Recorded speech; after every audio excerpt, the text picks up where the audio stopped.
Good morning, everybody. Morning.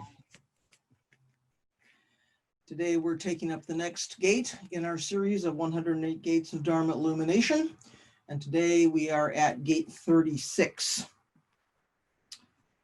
36 says, being without hindrances is a gate of Dharma illumination, for with it the mind is free of doubt.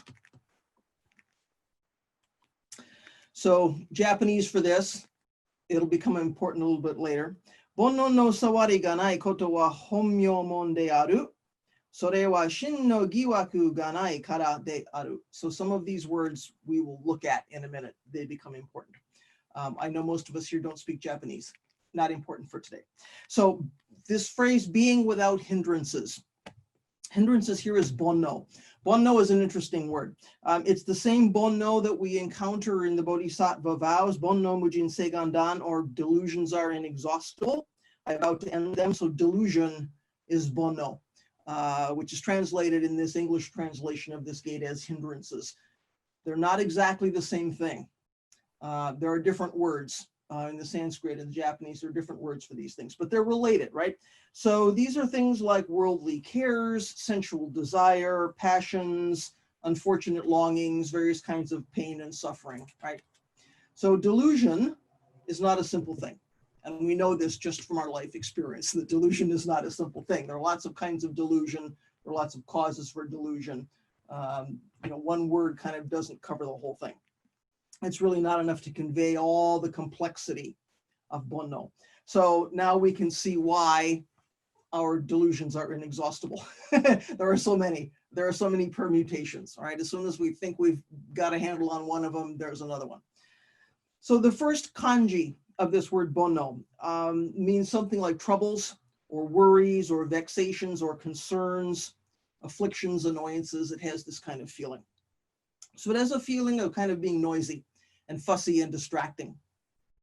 Something which is like clamoring for our attention. We'd like to be doing this, but there's something over here which is pulling at us.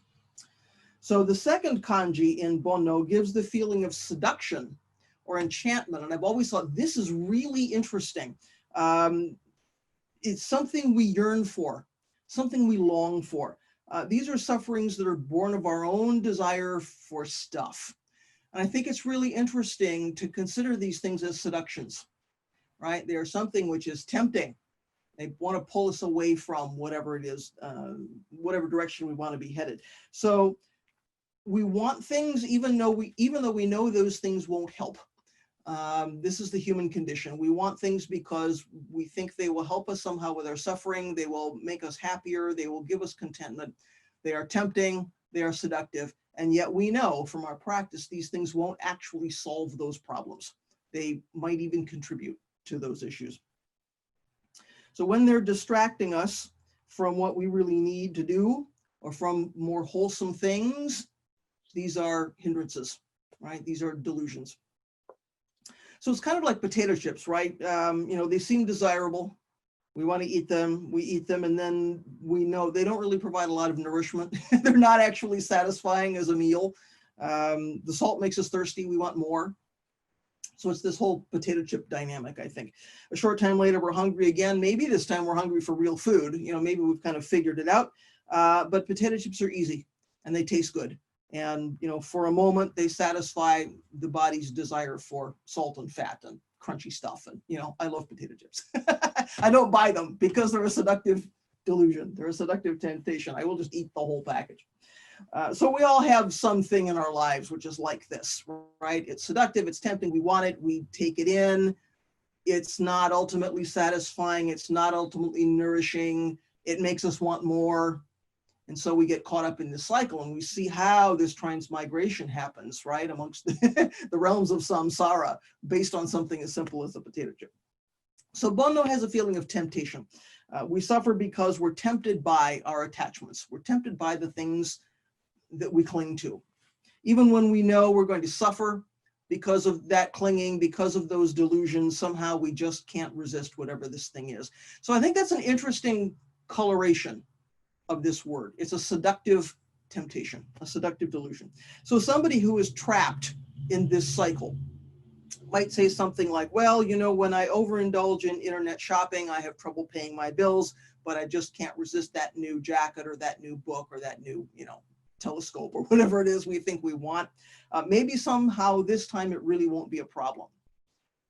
Well, we know it's always going to be a problem. There's nothing that's going to be different between this time we've indulged and the last time we've indulged. We've set up a pattern.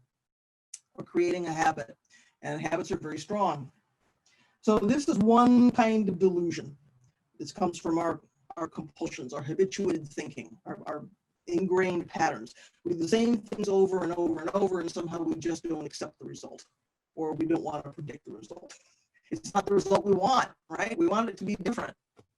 So another Japanese word related to delusion is mayoi. And in Buddhism, it means maya. It means illusion, the illusion of thinking that duality is actually the real nature of things. Somehow we're stuck in this pattern. We think that duality is the only story. As an everyday Japanese word, it also has a feeling of sort of being lost, right? We hesitate, we're bewildered because we've lost our way. Literally we've lost touch with reality, right? If we think duality is the whole story, we've lost touch with reality. So somehow we've gotten lost.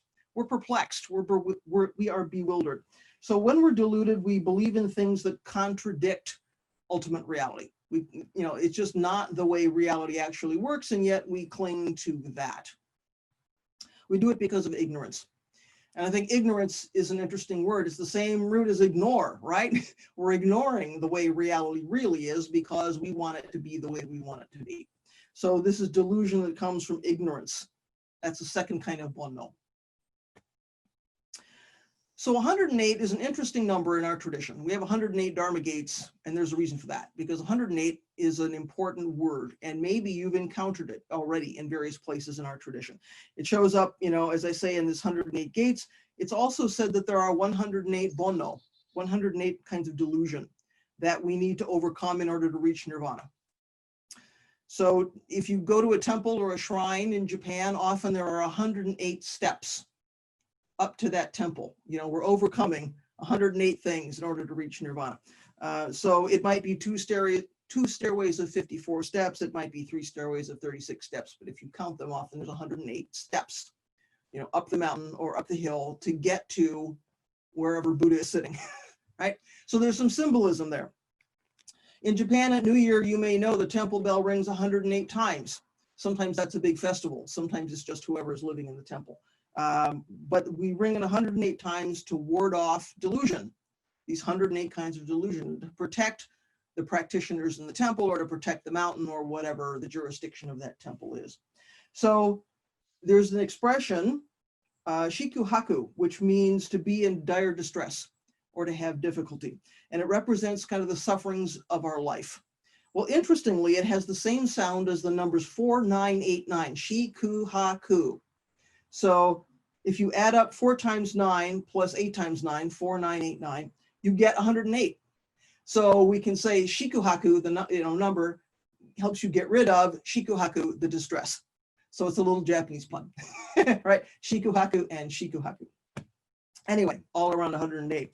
So the physical act of ringing this bell 108 times or walking up 108 steps is a kind of body practice to symbolically eliminate all these bonno, or at least to accept that there are maybe 108 bonno.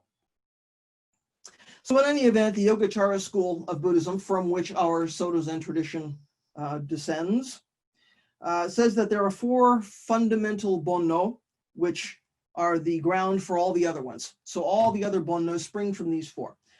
First one is gachi, which is ignorance of the reality of egolessness and impermanence. So if we're kind of ignoring the 3 marks of existence, we have gachi.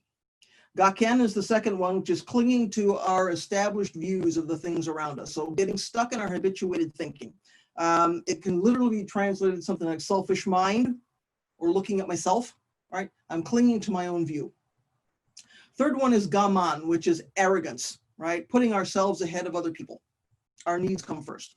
Fourth one is ga-I, which is self-attachment, literally self-love, if you look at those kind of self-love, right? So we have ignorance of kind of the 3 marks of existence, clinging to our habituated thinking, arrogance, and self-attachment. And from these four, all the other 8 bonno arise in some way. So this ga at the beginning of each of these things is I or me. It's one way to say I or me. So all of these things are about me. All of these 4 are centered on ego, centered on I, right? My attachment to certain things, my point of view, my concept of myself, my need to be better than others. This is all about this one. So to return to the gate statement, bonno no sawari. In the beginning, we said bonno no sawari. So sawari is an impediment or an obstacle or a hindrance. So the complete phrase, bonno no sawari, is the hindrance of like seductive delusion. I would translate it something like the hindrance of seductive delusion. So we're, what our progress is impeded, if you will, by our seductive delusion. So this little word translated hindrance in the English, there's just a lot more to it than that. So the Buddha said hindrance is something that overwhelms our awareness and weakens our discernment. So it just fills our entire perception and weakens our ability to make good choices or even to like discern what's going on around us. So he said having hindrances is like having a river where the water gets diverted, you know, the river's flowing, but the water gets diverted into all these little side channels until it loses its momentum and the current really slows down or stops, right? We just get pulled aside. You know, all of these distractions happen and the forward progress sort of slows down or comes to a halt. So it's like these hindrances are sapping our energy. They're diverting our attention, right? So we just can't go forward anymore in our life or in our practice. So if, on the other hand, we somehow close up or dam up all those little diversions, all those little side creeks that are going on from the river, then the river keeps going on. You know, it flows strongly. We can stay focused. We can stay on the path. We can, you know, live a wholesome life, right? We're not distracted by stuff. So we don't fall prey to these seductive distractions or seductive illusions. So interestingly, one of the hindrances that Buddha talks about is uncertainty or doubt, which is the second half of this gate statement. So we'll come back to that, you know, in a little bit. So we have, you know, we're going to look at all of these parts. The next part of the gate statement is nai koto, which is something which doesn't exist or something which doesn't arise, right? Nai is a negative and koto is a thing. So it's something that doesn't exist. So the Bodhisattva vows say delusions are inexhaustible. So inexhaustible means we never run out of them, right? Somehow there's this never-ending flow of delusions that arise. So we keep working on their non-arising and still somehow they keep showing up because that's the human condition. So we don't have to count up to 108 to know there are a lot. We've experienced many of them. So Dogen wrote a poem that gives an illustration about how hindrances or sawari get in the way. He said, people in this world are like an elephant going out the window. Only its tail remains without being pulled through. Such a tiny thing becomes the obstacle to renouncing the mundane world. So obstacle here is samadhi. The word he uses is samadhi. So Dogen's point is there are many people, you know, in his time who left home, who became monks, joined a sangha somewhere, and yet many of them still had some attachment to fame and gain and profit. So the seduction of this kind of delusion was still pretty strong, even though they'd made a commitment, taken vows, become monks, left home, somehow there was still some attachment to fame and gain. So they were unable to free themselves from samsara despite making this life commitment. So Hojo-san says about this poem, when we compete with other people and want to consider we are better than others, or we want other people to consider us as superior, or we want other people to consider us as superior practitioners to them, or if we study Buddhist teachings to show others that we have better knowledge, our motivation is not genuine Bodhi mind. We are moved by our ego-centered desire to be winners in competition. This is the way we ourselves create samsara within our own Buddhist practice. This is the tiny tail of the elephant that binds us to samsara, right? So here's the elephant, here's our bodhicitta, here's our vows or our aspiration to practice, which has gone through the window, and yet there's this tiny tail, which is our attachment to something, right? So even within our practice, seductive delusion is still there. You know, I want to be a better practitioner than you, or I want to prove that I know more Dogen than you do, or something, right? Somehow this grasping is still there within our practice. So the rest of the gate statement is about shinmi giwaku, which is doubt, mistrust, misgivings of the heart mind. So shin is the heart mind, and this giwaku is this doubt, this mistrust, right? So giwaku also has a feeling of confusion or bewilderment. You know, a few minutes ago, we encountered this confusion or bewilderment. Giwaku has that same feeling as a word meaning doubt. So it's not just being suspicious of something. It's not being perplexed, unable to make up our mind about what's the right way to go, what's the right thing to do, what's the right choice to make. So I have misgivings because I'm confused, not because I see my options clearly and I'm weighing them carefully and I don't know which one, you know, I don't have confidence in this one, or I don't have confidence in that one, or I'm suspicious about that thing. I'm just perplexed, right? I just have some unknowing about this. So Buddha said there were 8 objects of doubt. Doubt in regard to the 3 treasures, so Buddha, Dharma, Sangha. Doubt in regard to the threefold training, which is wisdom and ethics and concentration, or prajna, shila, samadhi, which is another way to say the Eightfold Path, right? Because all of the 8 items on the Eightfold Path fall into these categories. So the past, the future, and both past and future, and the whole notion of dependent origination, right? That everything arises from causes and conditions. So all these 8 objects of doubt are pretty broad. I mean, that's like a lot of our practice, right? He says, you know, these are the 8 objects of doubt. So the whole feeling of this gate is that we are usually being led astray by the seductive nature of our delusions, right? Somehow we are frequently given to confusion. We're pulled off the path. We are not sure which way we're going because of these temptations, these things in our lives which are temptations to clinging, to attachment. So it feels like we're walking around in this fog of unclarity, right? That just makes it difficult for us to find our way. But when we can see the true nature of reality, when we're really seeing clearly, we have some discernment, and the fog lifts, then the hindrances to our expressions of our Buddha nature don't arise. Somehow they're a little bit slower to cover up our Buddha nature that we already are. So when we see clearly, when we have discernment, when we have insight, when we have prajna, then we don't have any doubt about practice. We're not wondering about the teachings. We're not asking ourselves whether or not we really ought to be walking this path. We know what to do. We know this is a wholesome way, and we know how to take the next step.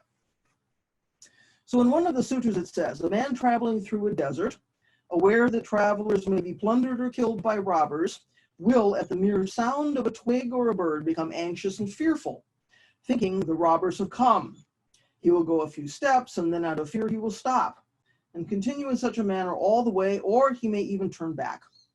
Stopping more frequently than walking, only with toil and difficulty will he reach a place of safety, or he may not even reach it. It is similar with one in whom doubt has arisen in regard to one of the 8 objects of doubt.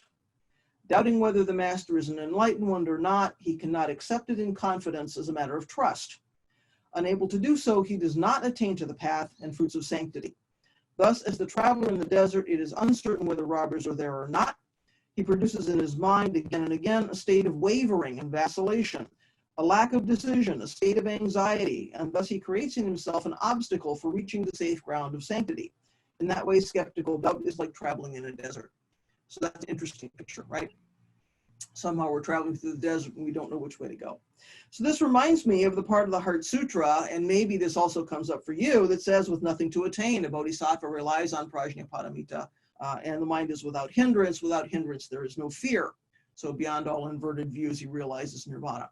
So somehow, when we're not grasping for something, clinging for something, bodhisattva relies on wisdom, relies on insight.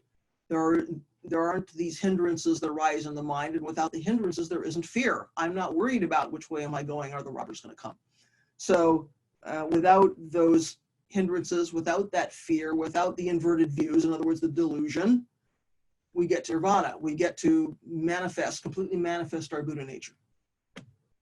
So, by the way, the word in Japanese that's translated here as hindrance is not sawadi. It's a different word, which is samatageru. And this one means obstacle, or something that blocks us or prevents us or hinders us in some way. And interestingly, The same kanji are used in the everyday words in Japanese for like an electrical insulator, right? So it's something that prevents electricity from flowing between two contacts. So it's a helpful picture, right? Our hindrances keep our Buddha nature isolated, right? By sort of covering it up. Somehow it's an insulation. I just think that's an interesting connection, no pun intended, right?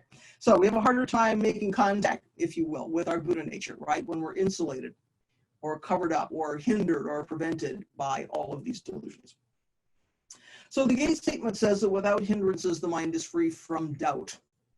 So doubt itself, as I mentioned a minute ago, is actually one of the 5 hindrances. And Buddha said some of the same things about this that he said about ill will that we looked at last week, because ill will is also, one of the hindrances.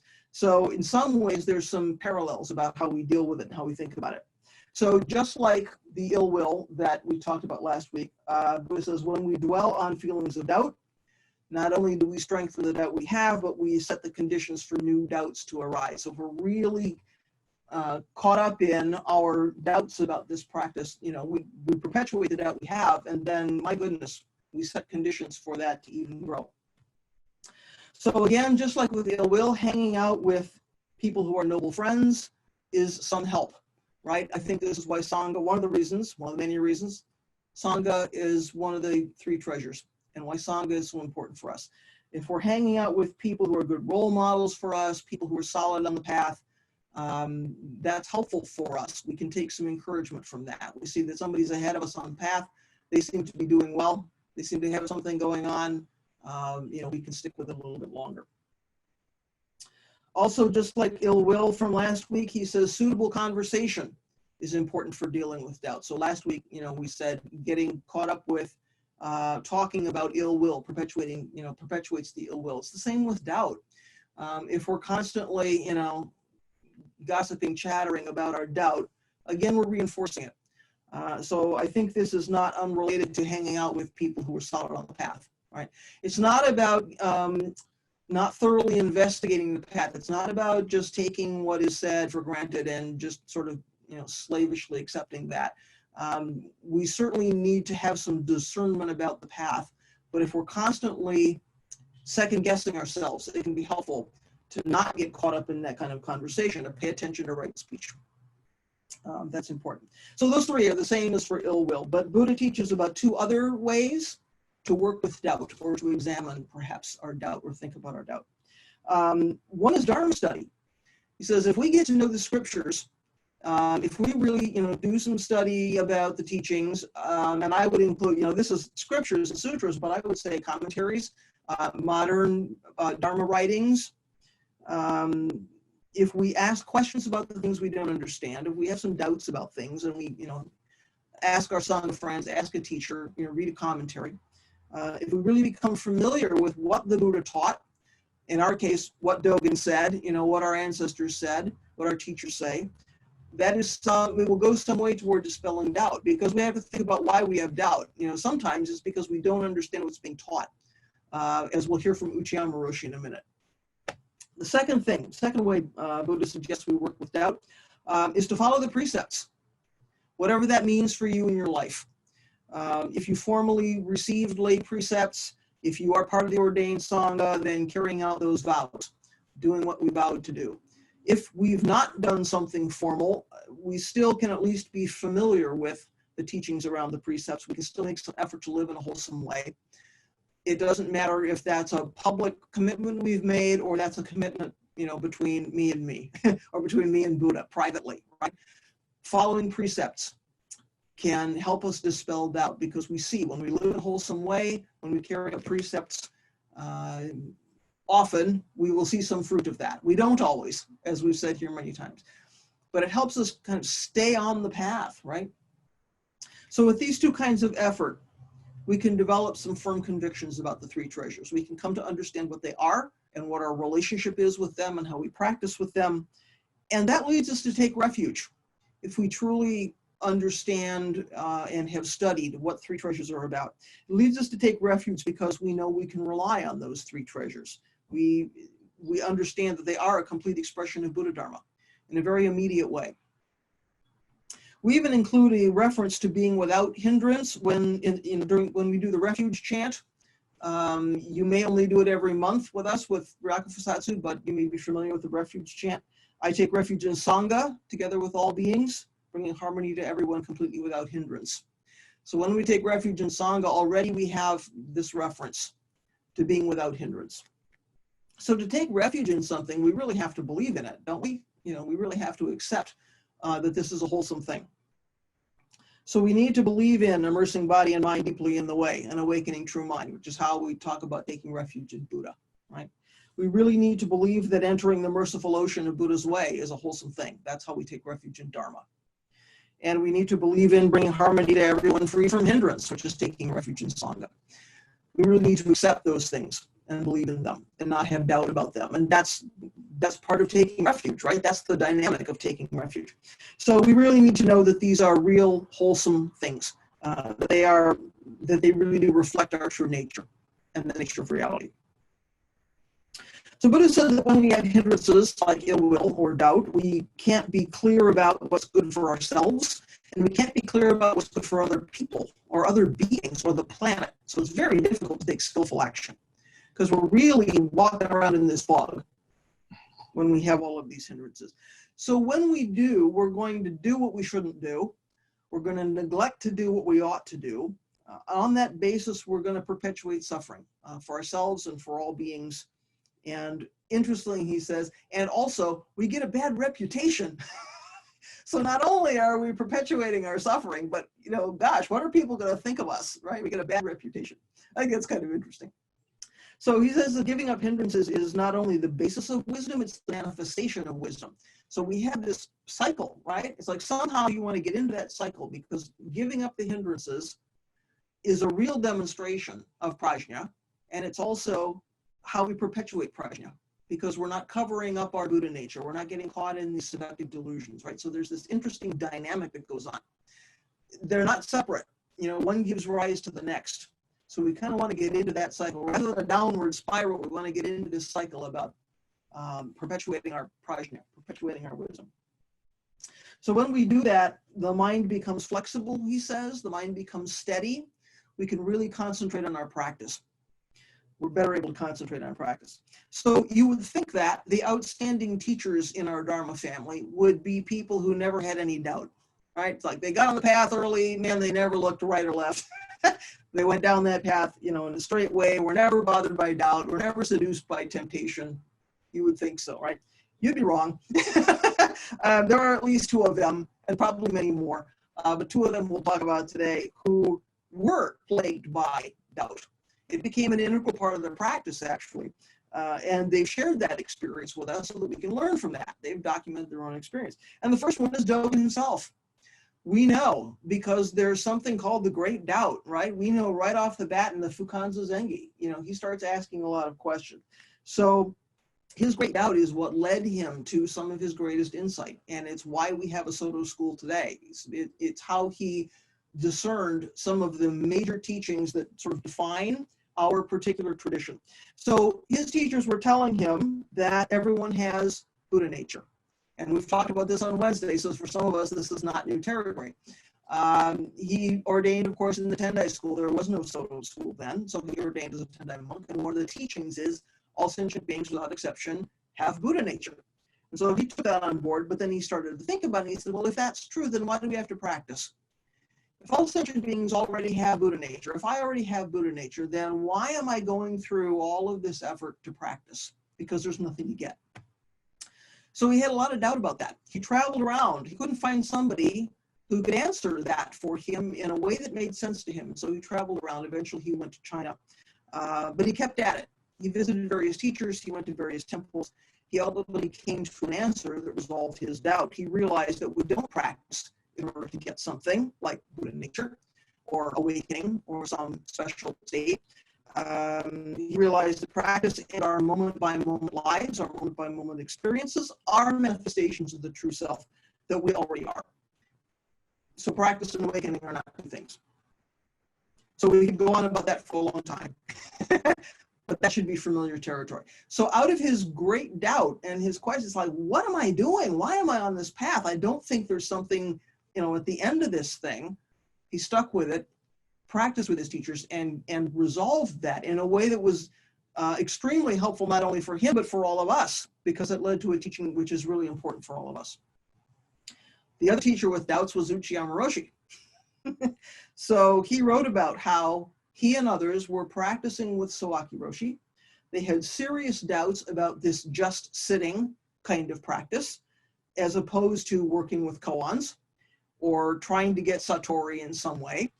Again, looking for a peak experience. It's like, why are we just sitting here and apparently doing nothing instead of going for a goal, going for an outcome, going for some special thing that will make me, different. So Uchiyama Roshi wrote about this. Kodo Sawaki had a special appeal as a human being, as well as having a distinctive character as a true Zen monk. Those who heard his Zen discourse for the first time were immediately drawn to him as iron is drawn to a magnet.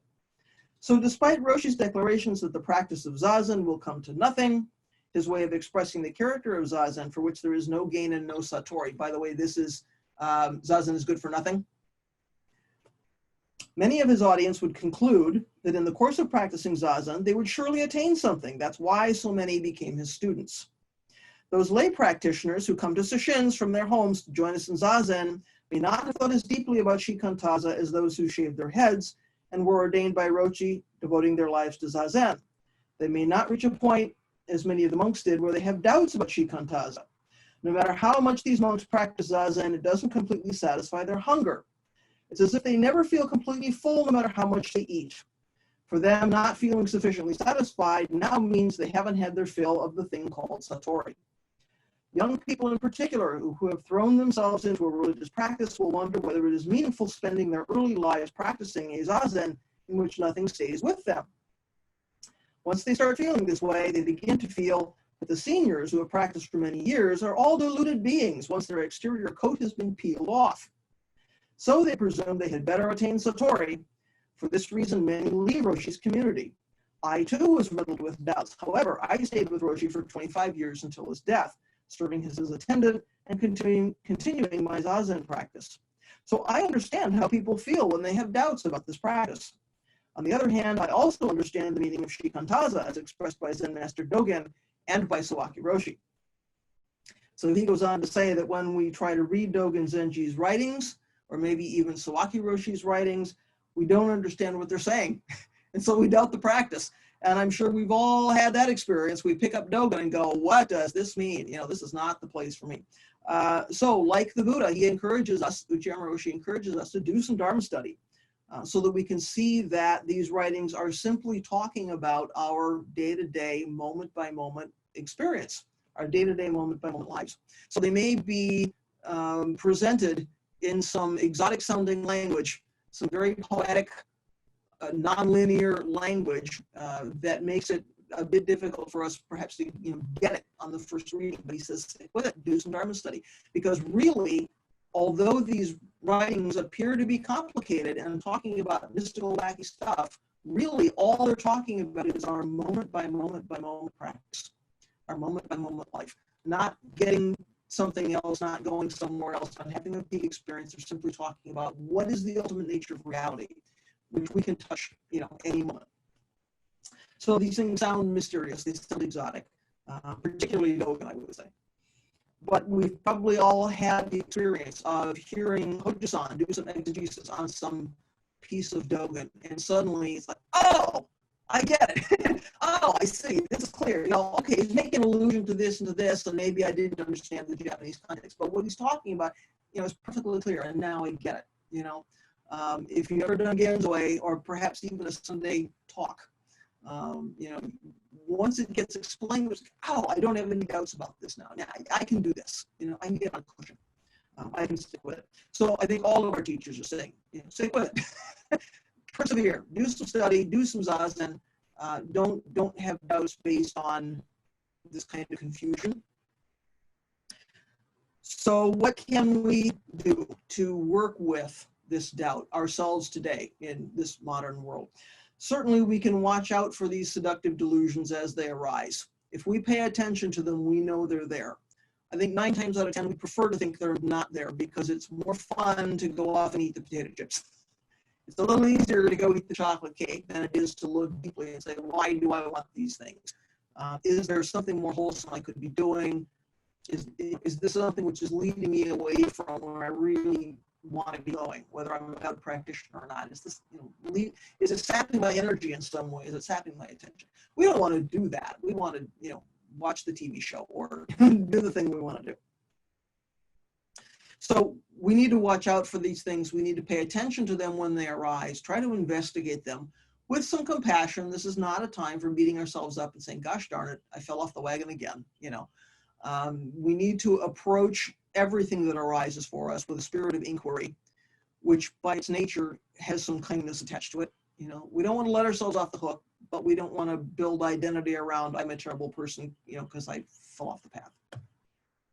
What we need to do is not feed these hindrances. So when we feel them arise, we see something happening, we can acknowledge that that hindrance is there. We can make maybe a choice not to feed it, or to feed it less forcefully, or to, back away from it a little bit, right? We have some of these habits are really deeply entrenched. These are not things that we're just going to say, we're going to change them overnight. But working with habituated thinking of any kind is simply to be aware of it. And on a moment by moment basis, am I headed where I wanted to be headed, or do I want to make a different choice? So we can do shikantaza, we can let go of thought, we can cultivate some insight, be aware of what's happening and do the right thing, right? Because as Buddha says, when we get caught up in this fog of unknowing, we don't do what we ought to be doing and we do what we shouldn't be doing, right? So we get a chance to make a choice. So when we do, we can develop some confidence, I think, that our practice is meaningful, that our practice is worthwhile, and that we have the chops, right? That we can stick with it because Buddha woke up under the tree, but Buddha was not a god. Buddha was a human being, and just like the Buddha, we have every opportunity to live that wholesome life, to walk that path, to carry out our commitment to practice. So what would you like to say about hindrances, bonno, seductive delusion, doubts in the practice, whatever is bubbling for you? And don't forget to unmute yourself so we can hear you when you contribute. Somebody have something to say? I just want to say, Hoko, that your audio is a bit distorted. I don't know if it is for everybody else, but it is for me. Other people? Yes? Yeah, it's a little bit of a hindrance. That's a hindrance. My apologies. I don't know why, because I'm using the regular mic and it's about where it ought to be. But thank you for that. I'll try to do some experiments and see what's going on. Is it clipping out? No, it's clicking and it's just a little distorted sometimes, and you might miss a word here and there. So okay, thank you for that. I will investigate. That is a hindrance. Other hindrances on people's minds today? Genesis. So I might be focusing too much on the language or trying to box things into categories here, but when you're talking about doubt and how it's often seen as a hindrance, but it can also have beneficial results at times, I'm wondering, because I've noticed that sometimes a lot of Buddhist writings and stuff treat skepticism in a fairly positive light, but also doubt is often treated as a hindrance, and sometimes curiosity seems to be sometimes good and sometimes bad depending on what you're exploring. And I'm wondering if skepticism, faithlessness, and curiosity could be seen as 3 different types of doubts, or that might need to be looked at from different points of view, or if you say that me sort of boxing it in this way might just be sort of encouraging bad thinking. That's just my question. Thank you. I think that's a really interesting point, because on the one hand, when I encounter these teachings about doubt, what arises for me honestly is, but wait a minute. We're so often told not to accept things just because we're being told that this is the way reality is. And I personally like investigation. So it's wait a minute, are we being told not to investigate practice? Is that not, okay? So I think there are some shades of subtlety there. And I also think that many things we encounter, The thing itself is neither good nor bad. It's what are we doing with it? How are we engaging with it? So immediately I think about the Kalama Sutta, which is one of, I think, the most, I think it's a text which is most often taken out of context in our practice. This is the story of where some practitioners were talking with the Buddha because many different kinds of teachers had come through their town. Every one of them was teaching something different. And these folks said, we don't know who to believe. And they went to the Buddha and said, you know, how about you? What are you teaching? And how do we sort this out? And the Buddha led them through some thought experiments, which showed them that what he was teaching made sense, made logical sense. And the upshot of that story is, you know, once you've made so it's good to investigate and all of that. And then once you've made a commitment to a practice, then you have confidence in that practice and you go down that path and you stop sort of second guessing yourself. But in the West, we take that out of context often to validate our perspective that we should never accept anything just because we're being told. And therefore, we don't need teachers. We don't need direction in our practice. We should do whatever feels right, that our own experience is the ultimate yardstick of everything. Well, I think that goes too far the other way. We do need guidance. We do need help. We do need direction, right? So the point of that sutra story is we certainly need to not take all the teachings sort of on blind faith, but once we've done some investigation, once we've resolved our doubts, then we make a commitment and we stay on the path. It's like, once you find something that fits you, then stick to it. Don't use your own ego and your own delusion as the yardstick for deciding, you know, what is real and which teachings make sense. So I think we do have to have a spirit of inquiry. I think we have to have curiosity. I think we have to approach our moment by moment existence, including this practice, with some feeling of investigation, because if we don't, then we don't look deeply, right? When we see delusion arise, we don't look carefully at it. One of the things we can be skeptical about is our own habituated thinking. As we've said here before, one of the key components of spiritual health is understanding what I believe and why I think that's true. So I think this practice is a lifelong investigation, and in that way, we do have some doubt, we do have some skepticism. But it's a kind of skepticism which I think can be healthy. Is my experience of this moment clouded by my habituated thinking, by my clinging, by my seductive delusions, by, you know, these things that pull me off track? So I think doubt can be a hindrance when we're not settled on the path. And if we truly have doubts about the practice, I think that's why it's important that, as our teachers have suggested, you know, in the things that I've shared today, do the Dharma study, do the investigation, figure out what Dogen's talking about, look deeply at what Buddha taught. If it doesn't make sense, move on. But don't do that without doing the investigation. And even once we're on the path, and once we've decided, yes, I think this is a wholesome way to live, I've made a commitment, whether publicly or not, let's not abandon ship, you know, at the slightest challenge. You know, if there's a challenge in the practice, let's look at what's going on for us. So for instance, I think many people want to abandon ship, Westerners want to abandon ship, at least this is what I've seen in my Zen career, when they encounter something which is uncomfortable about practice. I really don't like liturgy, or I really don't like bowing, or I really feel like this is, you know, some worshipful, you know, we're worshiping idols and I didn't sign up for this, right? And so when people raise those kinds of concerns, at least for me, what I tell them is investigate that first. What is the resistance for you? 9 times out of 10, it's something to do with self-clinging. You know, I don't like to bow because I don't like to put myself lower than, you know, somebody else. Or I don't like liturgy because it reminds me of the birth religion I left, or whatever that story is, right? So the way I look at doubt is, when I face some challenge in my practice, what's really going on there? If it's really something I can't get over, it really feels toxic, it really feels unhealthy, then, you know, I need to find some other spiritual practice. But if it's simply, I'm challenged by this because I'm not comfortable with it. It challenges who I think I am. it challenges what I think my relationship is with the universe or with other beings or what I think I was put on this earth to do, then I need to start like asking some questions of myself, maybe my teachers, maybe my Sangha friends. So I think there's some subtlety about doubt. I am not here to say that we should never question our practice. I would, however, hope that when we encounter the challenge, we investigate that a bit, right? Does that help you, Hindrances, a little bit? Yeah, it does. I guess the one other thing I was wondering is that the way that I kind of start to categorize it in my head, is that like a bad or like misleading way to do that? Not necessarily if you don't get stuck there. I think it's fine to understand that there are subtleties in our experience. Is this thing curiosity? Is this thing skepticism? You know, how does it feel in the body? What do I think is going on?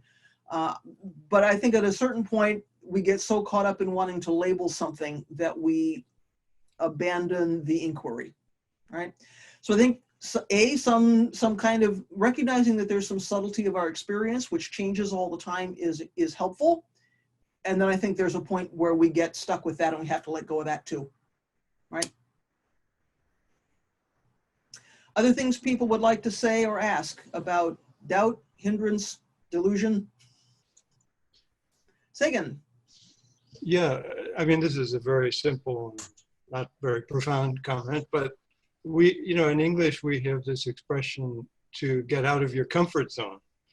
And I think in a way, what you were just talking about was kind of touching on that point that, you know, sometimes when things are unfamiliar or, you know, unexpected, then we feel somehow on edge or something. We feel discomfort.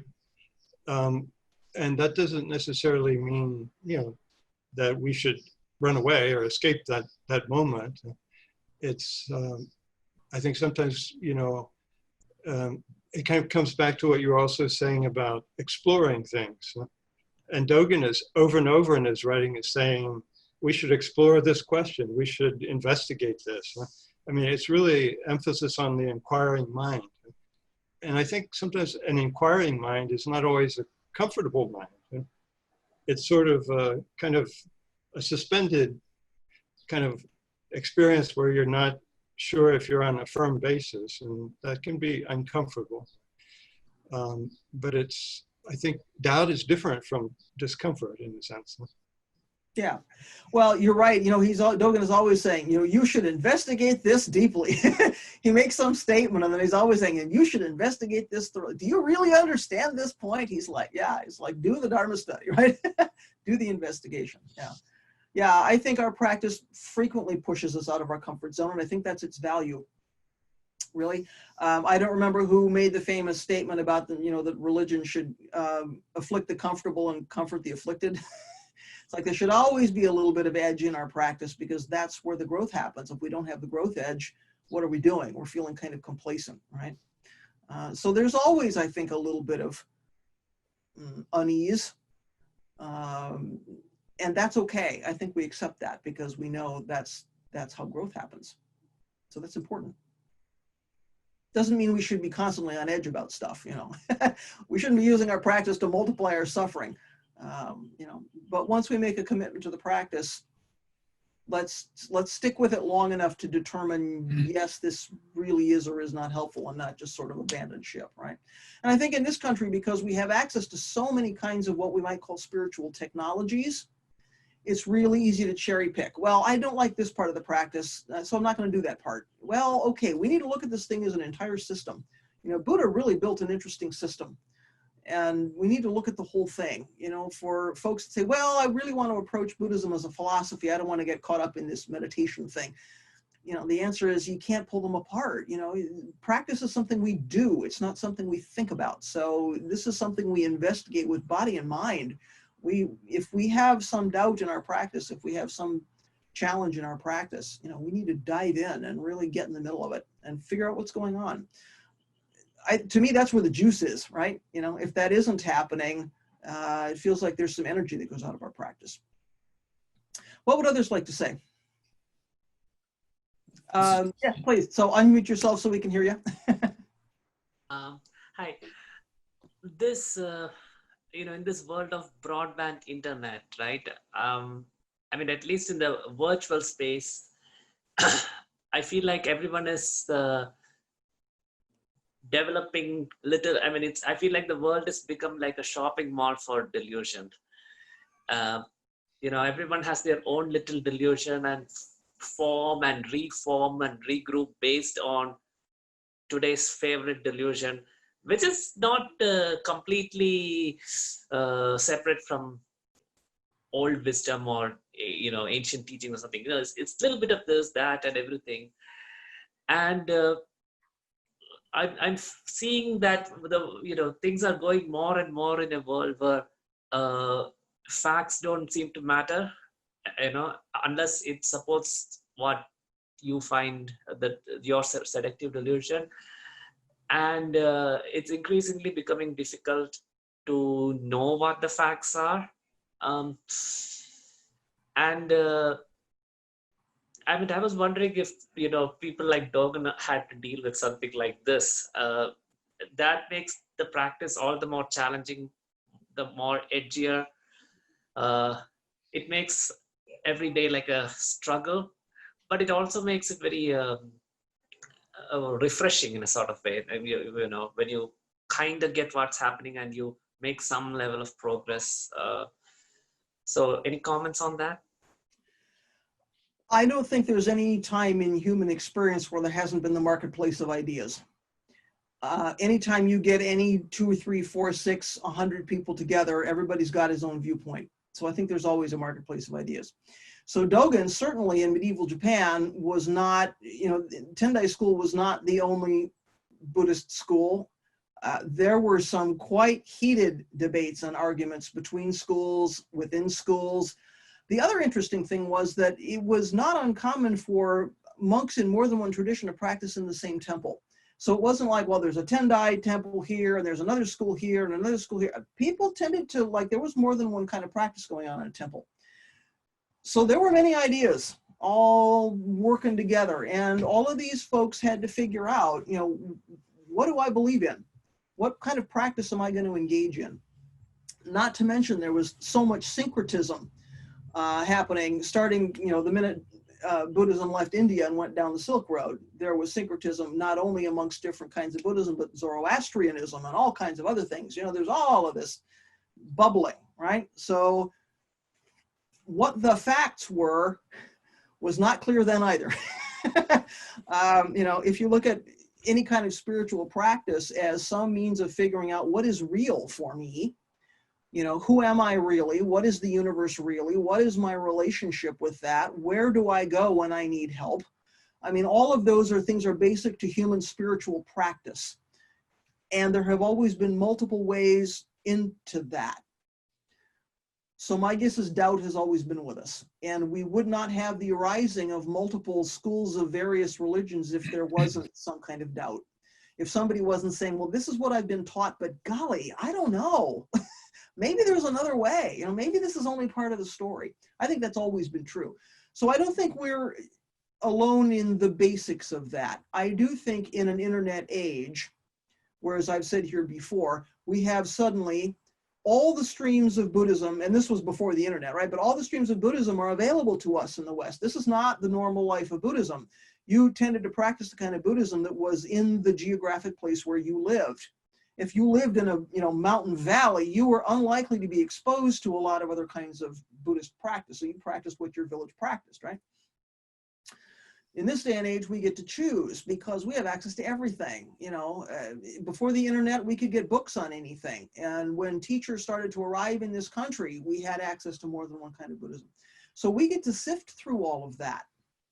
And this is why I'm always saying to folks, yes, read around, learn about various kinds of Buddhism, but understand the viewpoint of the person you're reading, because, there are apparently very different teachings. If you're reading the Dalai Lama today and you're reading, Bhikkhu Bodhi tomorrow, those things may not agree.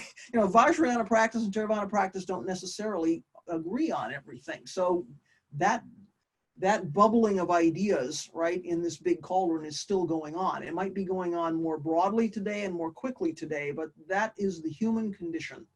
And I think that is the nature of spiritual practice. We get to share our ideas about the nature of reality and then figure out which gateway works for me, right? For some people, it's Christianity. For some people, it's various kinds of Christianity. For some people, it's paganism or Wiccan or, you know, whatever. It's their way into reality. So ours is one way. But I think what humans have found over time, maybe, is that choosing a path and at least focusing on that path for some period of time to make a determination, is this the right way, can be more helpful than saying, today I'm doing this, tomorrow I'm doing something else, I'm going to do this over here. It becomes very confusing, especially when the teachings appear not to agree. So maybe it's helpful to, you know, pick a community, pick a sangha, pick a path, and stay on it for a while and live within that system for a while and see how that is, rather than trying to do everything at one time, because it's like learning multiple languages at the same time. It's very, very confusing, right? Sagan knows. You know, I've done it too. I've tried to learn more than one at the same time and had no success. So can we focus on something, really marinate in that for a while and determine, is this the path for me? You know, make at least that much of a commitment is at least a place to start. Other things folks would like to say? Not just the personal observation, which is Please. one of the things that I've found in this early phase of my experience that I've appreciated, is that the message that I've gotten is one from the Buddhist perspective, is that there's just a theme of great confidence and kindness about it, and the confidence is many of the things that you've said today, Hoko, just look and explore. And the message behind it is that because we're pretty confident that if you do that, you'll see that it's okay, and that's the kindness. And I don't know if it's probably not unique to Buddhism or this particular tradition, but it's distinct. It really is a wonderful characteristic, I think. And then it's proven true in these short excursions I've made. So I think that is exactly what appeals to a lot of Westerners in this practice. And I think it's interesting that you've put together the confidence and the kindness. I take a lot of encouragement from the teaching that we each need to look carefully at what's going on, because to determine whether or not this is, you know, these teachings reflect reality. Because what it says to me, each and every one of us has the capacity to see what's real. We don't have to let somebody else tell us what's real. Each and every one of us has the capacity to completely manifest our Buddha nature and to completely see what's going on and to completely be in touch with reality. And we don't need a mediator for that. You know, that's our direct personal experience. So just as a bit of an aside, I think it's very interesting in the West that that people who become clergy in this Soto Zen tradition use the word priest. We all want to run around calling ourselves priests. I don't call myself a priest. I never have. I don't think it's the right word. And the reason I don't think that is a priest is a mediator between the people and their God. That is not what we do in our practice. I don't feel like that's what I do with people. I don't mediate anybody's experience. You know, I say, sit down and see for yourself. So I don't use the word, because I think you're absolutely right. The more we practice, we gain some confidence in the practice, because our own experience is, yes, this, you know, I have some way to discern what is real. And my Sangha and my teachers and this tradition as a whole supports me in my, that I have enough self-confidence that I can do it, right? I can get on a cushion, even if it's 10 minutes a day. I can have some experience of reality. I can move skillfully through the world. I can make a difference for somebody else. I can liberate some beings, including myself, right? So I like that you put those two things together. I think that's really helpful. Anything else from other people? Doubts, hindrances, seductions? We've all got them. Okay. All right, let's do our closing chant, and we'll pitch back to Hoshin for some announcements. Thanks for your practice today and a very good discussion. Please stay safe and well.